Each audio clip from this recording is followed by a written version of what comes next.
Hey friends, welcome back. This is going to be lesson 2 for week 2, the mind-body connection. And driving off of last lesson, what's your state, right? How do we give meaning? What language do you use? What words do we use? Where's our focus?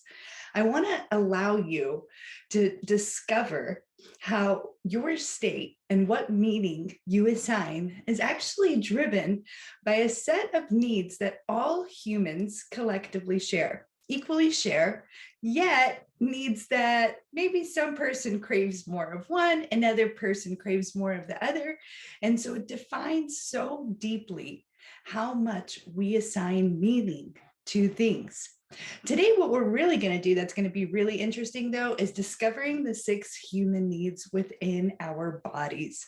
And this is where you're going to see how this mind and body connection continue to play together and really impact the quality of your life, your decisions, and how you personally encounter projects, take on new challenges, and really create new opportunities for yourself. Let's dive in. So the 6 human needs. First and foremost, where did I find these? Where did they come from? And what are they in general? So these 6 human needs are based on Tony Robbins's work again. And the fun story about this is the way he describes this concept coming to him is actually he was in the shower one day and he had been thinking about these concepts. You know, what do all human beings have in common? What drives human beings to do what they do? And all of a sudden he had this intuitive kind of thought come flow through him. And the way he describes the story is he ran out of the shower and he started writing about all of these needs that were kind of intuitively coming to him. Flow states, as we've described. And what he discovered, and this really does apply, I've had it work with every single client that I know. He's been teaching this work to millions and millions of people around the world. And if we really look at it, every single one of us has a need for certainty, variety, significance, love and connection, growth, and contribution. Now, let's explore each need further and find them in our bodies. Now, as we go through these 6 human needs, I want you to notice that some people in your life might prioritize, right? Might enjoy or need more of one need than the other. Yourself included. You might value certainty more, someone else might value variety more, but we all share these needs. So let's go on and discover what the needs are and then where they are in our body. Let's talk about certainty first and foremost. Every single one of us across the board has a need for certainty. We have a need to feel safe, to feel that there's a roof over our head, to know that we're going to wake up the next day, that we're going to have food to eat, that there's a shelter, right? Certainty.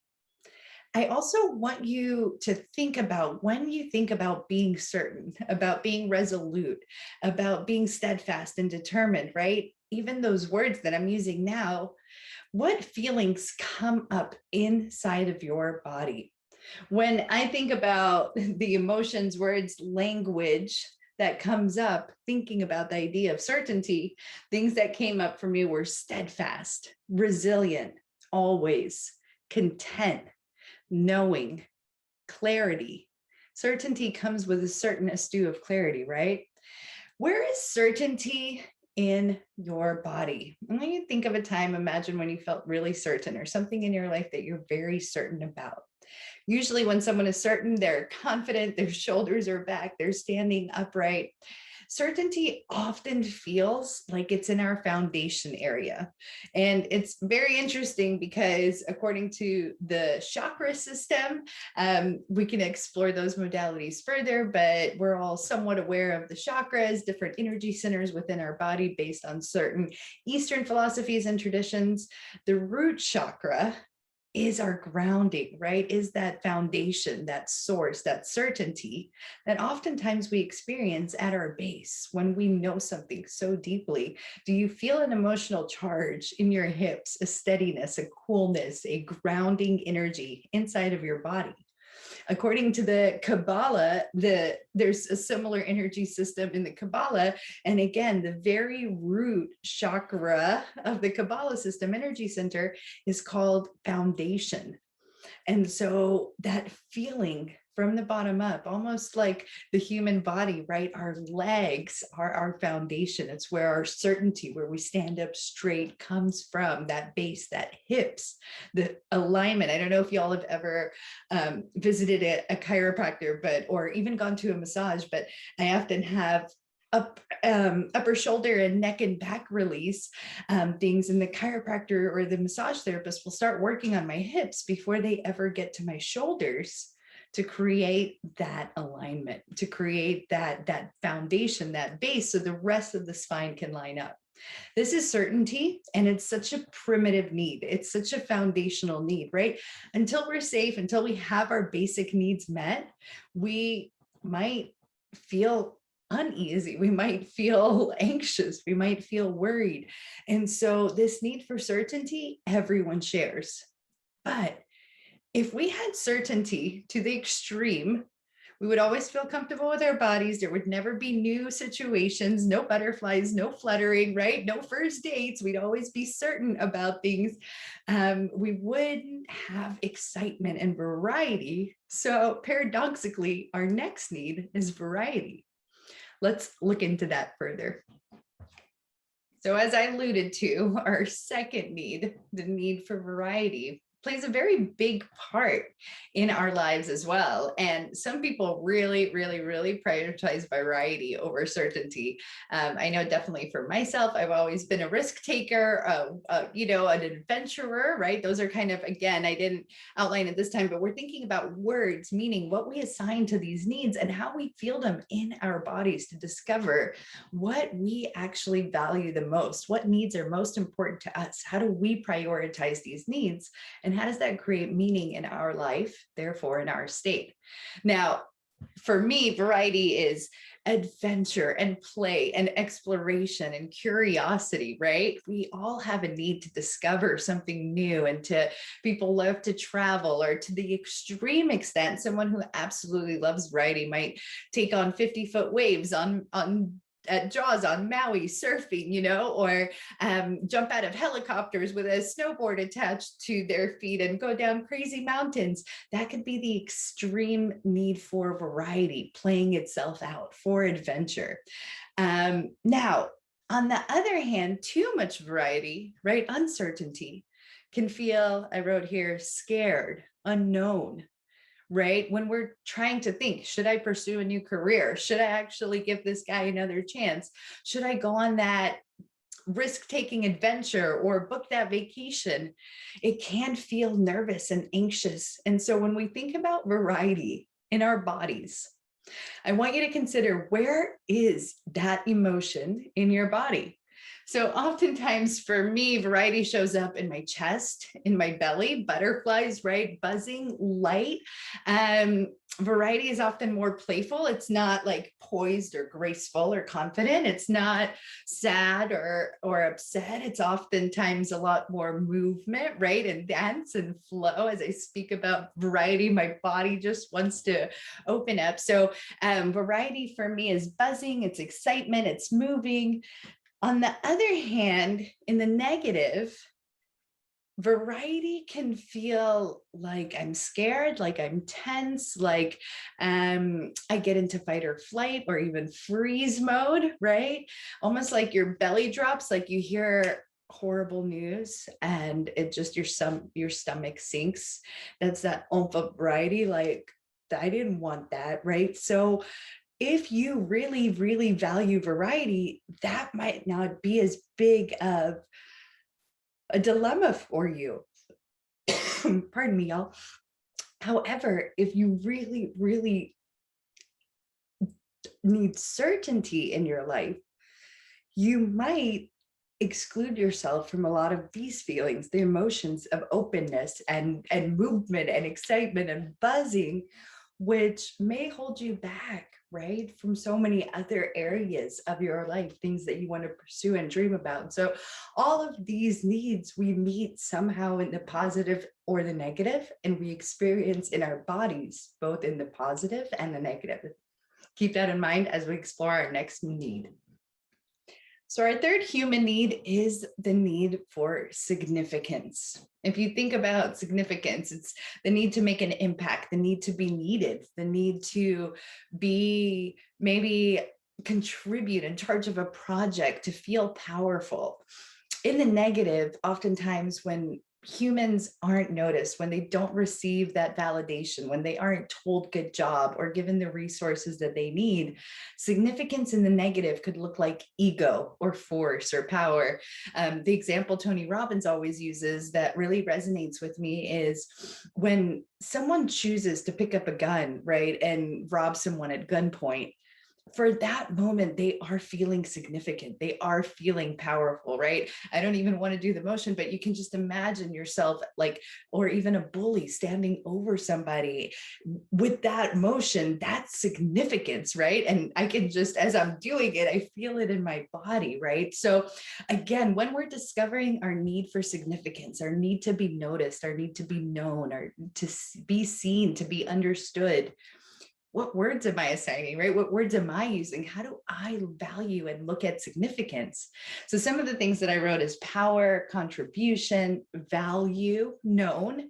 Now, all of these things can be very neutral, but sometimes we look at it as ego or force, and that's, the politicians and corruption, money and corruption begs, this era of significance where maybe they're so significant, they're above the law, right? And so I think this is in the negative where that significance is. Now, when we think about significance in our body, again, right, from that, I'm going to get you, to just someone feeling poised and confident and feeling like they're adding value. How can significance look in your body? How does significance feel in your body? For me, oftentimes significance is more upright. It is in my shoulders, it's in my neck, it's in my throat, it's expression, right?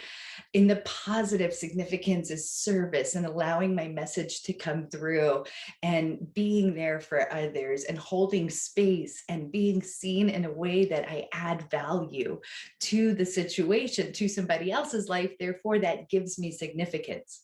In the negative, again, significance can look like the bullying or the frustration, but still it's usually a big puffed chest, right, that we see. Just want you to notice that in your bodies right now. And again, how much we associate different meanings, different postures, different energies between our mind and body connection and between these subconscious needs that we all share. Now, if you value significance a lot, how do you pursue that? And what would be the result if you didn't get the visibility, the knowing, the seeing that you truly valued? Now, I want you to think about it. Significance doesn't have to be a bad thing. Being known doesn't have to be a bad thing. Mother Teresa made a very significant positive impact. Martin Luther King Jr. was extremely significant, right? Very significant, altruistic, amazing people do exist. So again, significance, both in the positive and in the negative, is a very beautiful, valuable human characteristic. The question is how do we use our language, our physiology to meet that need as we all share it? And depending on how much we personally prioritize, what impact does that make in our own lives? Let's look at the next need. All right, my friends, a little spoiler alert, something to know about me personally: love and connection. This is definitely my top need. Definitely how I express all of my positive attributes, and as well where I've noticed a lot of my victim stories come up too. Love and connection. It's fairly easy to describe. If we think about a baby coming into the world, the biggest thing that they need really is comfort, security, certainty, right? Not so much variety, not so much adventure, not so much significance. They are significant as they are. But one of the things that babies crucially need is love and connection. We are born into this world requiring skin to skin and warmth and being around people and socializing, right? And we grow up in this way and we want to be a part of a group, contribute, all the way to all the fairy tales that we see in every movie, and how much we value love, connection, relationship building in our society, how important that is. So we all have a need for love and connection. In the positive, some of the things that I thought about love and connection was that it was universal, divine, right? The word that I associated with love and connection when I was just writing this class out for y'all was essence. It's the essence of my being. Bonding, unity, right? It's very deeper concepts. It definitely activates the heart, my face, belly, warmth, ease, comfort, right? It feels very comfortable, like a very big blanket, warm, very positive, loving emotions almost start flowing over my body as I speak about love and connection in the positive. And as you can see in the positive, because I value this work so much, I have such a deep yearning to be loving and connecting to others, to serve others through the work that I'm doing, through my passion projects, right? It's all about love and connection for me. How can I connect, love, build these relationships with my people, my tribe, right? Y'all, I'm so grateful right now just speaking about this opportunity.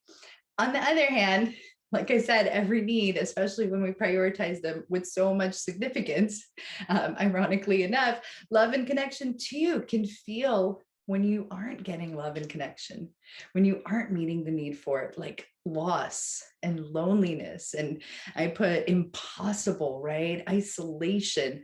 And so for me, not getting, or seemingly, it's all about radical self-love at the end of the day, but me not giving myself that radical love, that love and connection. And that's where the relationship really starts. And that's why week one is all about radical self-love and how do we take care of ourselves and our thoughts and our physiology.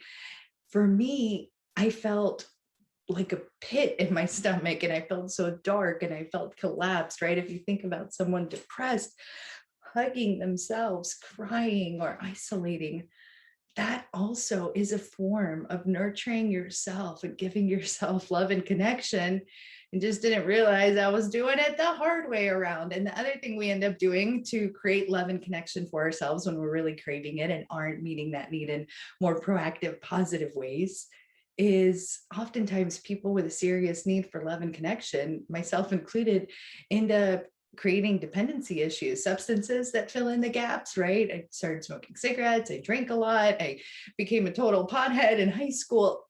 That whole journey was me feeling so isolated, like I didn't belong, like I wasn't getting the love and connection that I needed, that I was still meeting that need in much more destructive ways, so to say, but it was all a protection mechanism within. So still a lot of respect for myself now that I see it that way. It's so much easier to let it flow and dismiss, the shame and the pain and the guilt that I associate with those behaviors, but understand that all I have to do is meet my need for love and connection in the positive. And then for these other behaviors will naturally evaporate. And this is exactly what we're actually going to start looking into for the next two needs. What Tony Robbins explains is all of these base four needs, love and connection, certainty, variety, and significance, are needs that we all must meet in one way or another. We're going to compromise and meet them in the negative if we don't get them in the positive. However, the last two needs are like a cure-all for all of meeting our needs in the positive. The first four are positive. And the reason being is because the last two needs are actually needs that are more needs of the soul. And they're needs that if we don't meet them, we'll live life, but ultimately we won't ever truly be satisfied because we'll often find ourselves in that negative pattern of these other four needs. So let's look at those. So need number 5, our need to grow. Now, again, I said that this isn't a need that people necessarily will fill voluntarily, but if we think about growth, we're always evolving. We're always growing, right? From the time that time starts clicking for us that we enter this body, this physical reality, we're always maturing in some way. So the idea of growth is almost like growth is inevitable. The question is how are we going to play with it? Now, growth is evolution. It's personal development. I know you all are filling your need for growth in the positive by being in this course, by involving yourselves in programs like this. Growth is that aspect of seeing a challenge out ahead of us and trying to see what we can do before we arrive there to solve for it, right? To see who we become in the process, to see what we can accomplish. So some of the ideas, the thoughts that came to me when I was preparing for this class for you all and thinking about growth was, first thing that came up was Eye of the Tiger, dun, dun, dun, dun, dun, dun, right? But just thinking about Rocky, like going to the gym, preparing and getting ready for that big challenge. I'm so sorry, y'all. I'm such a goofball. But, really getting into that perseverance, seeing that big giant battle ahead and knowing in your faith certainty, while there's still adventure and variety there, meeting that paradoxical need to take it on, right? Authentic. I feel like when you grow, oftentimes you overcome yourself. And when you overcome yourself, you tap deeper into your knowing. You'll see next week when we go into emotions, the whole reason I named this workshop Integrate is because oftentimes it is the process of integration, especially emotional integration. When we work with our inner child, when we bring back parts of ourselves that we've suppressed or kept quiet for so long, that we discover who we are in our essence and our truth. And so although growth can be hard, it is such an authentic process to being our fullest selves. And that authenticity, again, feels like we're connecting to ourselves and we're treating ourselves significantly. It meets so many of our other needs. Know thyself, the hero's journey, y'all. I put the hero's journey because if you think about every story, every movie, from Harry Potter to the Lord of the Rings to the Matrix to just your basic love stories to the people in our communities that are making impacts, and even people in your life that are resilient and have done amazing, extraordinary things, it's always the people who have had those biggest heroes journeys, right? The biggest challenges, when they were overcome with what seemed to be an impossible task, and yet they chose to go for it, right? And take on the challenge and travel the lands and do what they had to do to excel at their craft and become that hero in the story. And so we humans value growth so much. We love it in movies. We love it in our society. We love to see it in others. And most importantly, when we are our own hero, when we step into that role for ourselves, we just naturally start to fall in love again with our authenticity, knowing thyself, with our own hero's journey, what we're able to overcome.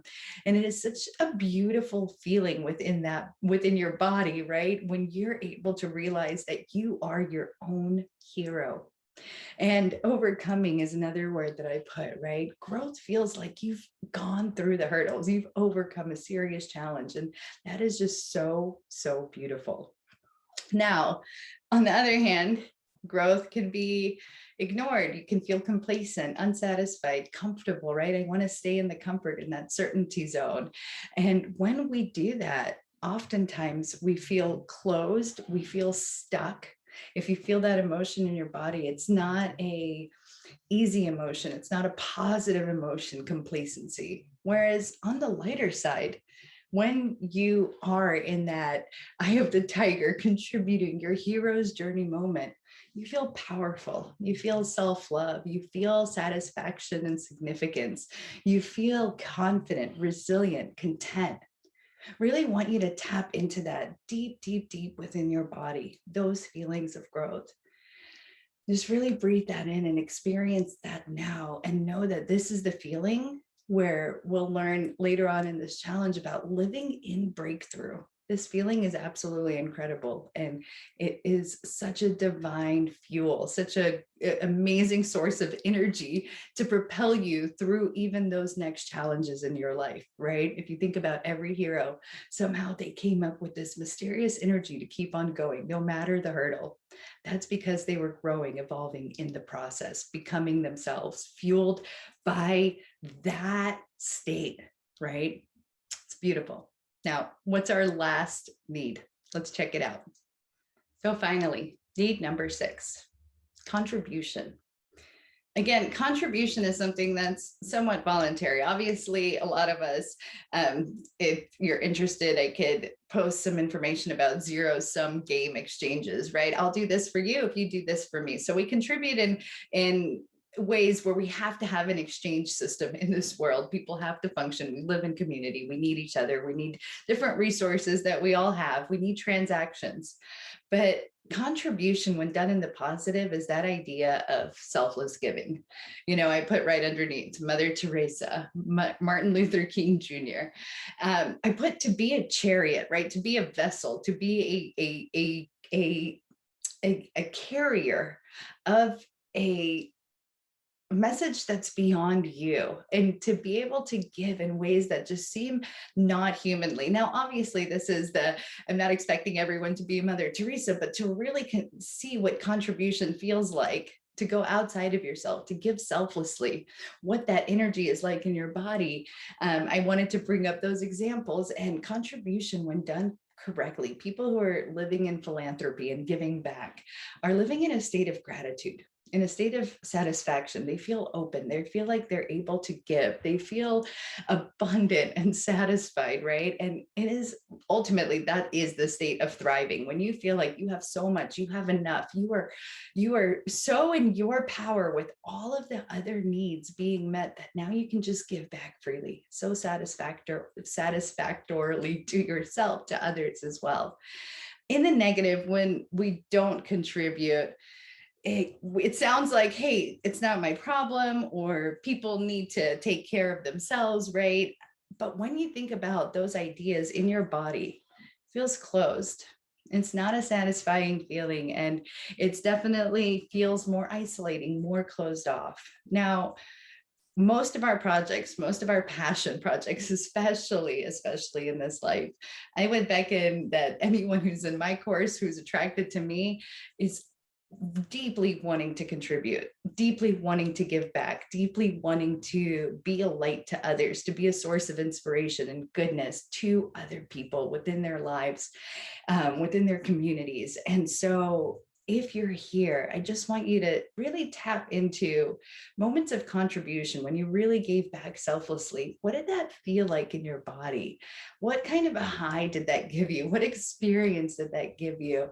And how does contribution fuel all of your other needs? When you contribute, do you feel more significant? Do you feel more loved, like you're connecting, right? Does it create both certainty and variety for yourself? And contribution, again, is one of those needs where if we focus on growth and contribution, all of the other things become so much easier to take out of the negative and into that positive. And when we do the positive interpretations, the positive meanings, and meet our needs most resourcefully and enthusiastically and with joy and with pleasure, in the most authentic way to ourselves, what kind of state would we be in every morning? And furthermore, how much better could we get to know ourselves if we could tune in to our bodies and say, oh my gosh, I'm elevated, I'm in my chest, I'm feeling like this. Hey, that's associated with that need. What can I do? What can I shift in my day, in my schedule? Maybe I need a little more certainty. Maybe there's too much variety, too much hecticness going on, right? Or I'm feeling really bored. I feel like everything's settled, everything is good. Maybe I'm too certain, I need to add some variety, right? I need a hug. I'm feeling, right, the love and connection is missing. Who can I reach out to for a hug right now? When you start noticing this in your body, as well as how much you value these needs and how much you prioritize them, everything starts to shift, because automatically you're able to see, oh, this is just my meaning association. Now, what can I do to meet this need in a way that's true to me? And you'll know that you're doing so because it'll always feel well in your body. It'll feel satisfying. It'll feel deep. It'll feel properly placed, right? It'll feel like the right representation of significance or value or love or connection. It won't feel like anxiety or frustration or like you're scattered. It'll feel congruent together and aligned within your body.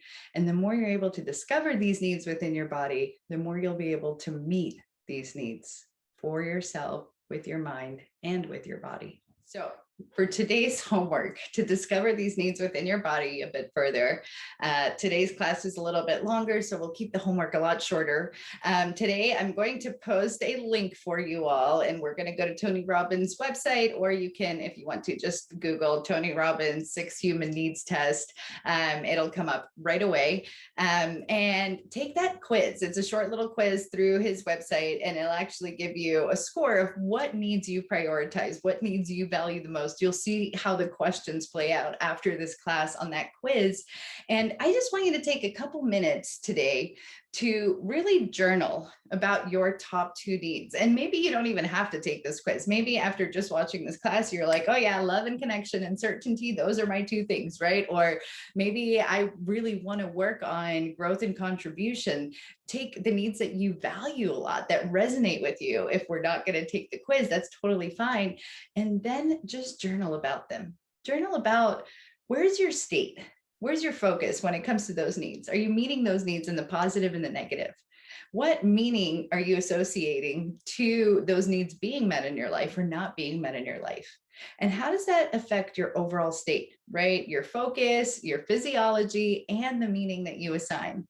How does that affect how you present yourself, how you wake up, how you do things in life, throughout life? And notice that connection between the thoughts that you think and the feeling that you receive in your body based on your prioritization of those top 2 needs. I love y'all, and I'll see you in the next class. Thanks so much, friends.